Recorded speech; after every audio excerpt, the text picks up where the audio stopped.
Life at the Woodland Trust got busier than ever in 2016. It was a record-breaking year for us, full of major milestones and exciting new challenges. The year began with the launch of our ambitious 10-year master plan to transform the fortunes of woods and wildlife across the country. Its goals include planting 64 million trees by 2025, one for every man, woman and child in the UK, and taking another 7,500 hectares of new woodland into the Trust's safekeeping. We made a terrific start last year, not least by acquiring a world-class wilderness of woods and water at Loch Arkaig in the Highlands of Scotland. Working hand in hand with the local community, we've bought more than 1,000 hectares of rare Caledonian pine forest, hotching with red squirrels and golden eagles, otters and ospreys. The landscape has suffered decades of degradation by fire and overgrazing, so we're now working up a 20-year plan that will nurse it back to health. Crossed fingers, we may even see the return of the elusive Scottish wildcat.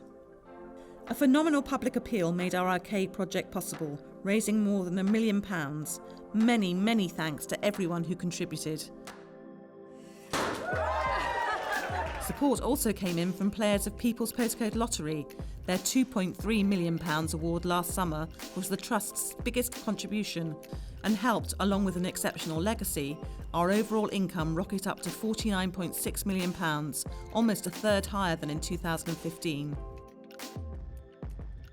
That, in turn, meant the Trust could spend a record amount on creating, protecting and restoring woods, trees and wildlife last year, £42.7 million in total. We planted nigh on 3 million saplings nationwide, almost 1 million more than in 2015, boosted by an injection of funds from government that will turbocharge our school planting programme across England.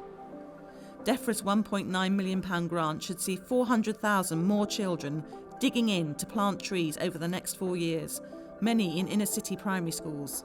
It all helps to forge the nature lovers of the future, and winning new hearts and minds to our message was key to so much of what the Trust did in 2016.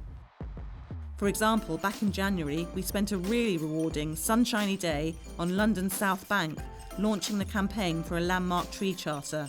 Inspired by the 1217 Charter of the Forest, our pavement artists created an ancient oak beside the London Eye, and hundreds of folk stopped to pose in its branches and add their names to the cause. As the year unfolded, we collected more than 50,000 stories from ordinary citizens about why trees matter to them, and we're now using these to draft the new charter. Other pioneering projects that fired up in 2016 included our Treescapes initiative, 19 regions UK-wide where we'll target our work to bring landscape-scale change. They take in everywhere from industrial County Durham to the leafy Fotham Valley in County Londonderry. We also launched a £400,000 programme with Nationwide Building Society to get communities tending the much-loved woods on their doorstep. Schemes like Wheels in the Woods in Huddersfield, where wheelchair users are grabbing saws and loppers and getting stuck in. Meanwhile, we've a new drive to make 250 of our best sites more vibrant for visitors, beginning with an action-packed family festival that saw 2,000 revellers flocking to enjoy Tring Park in Hertfordshire. We can't look back over 2016 without mentioning Brexit, and last summer's vote has immense implications for conservation and our countryside. The Trust will be pushing hard to ensure that trees and everything they offer are at the forefront of policy in the years ahead. Happily, we scored a big campaign win as the year drew to a close, with a new housing white paper promising to beef up protection for the nation's irreplaceable ancient woodlands. We need to get this pushed over the line in 2017.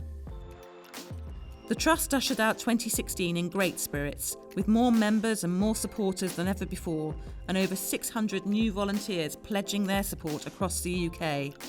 Heartfelt thanks again to everyone who contributed. With you behind us, we aim to make 2017 an even better year for woods, trees, wildlife and people.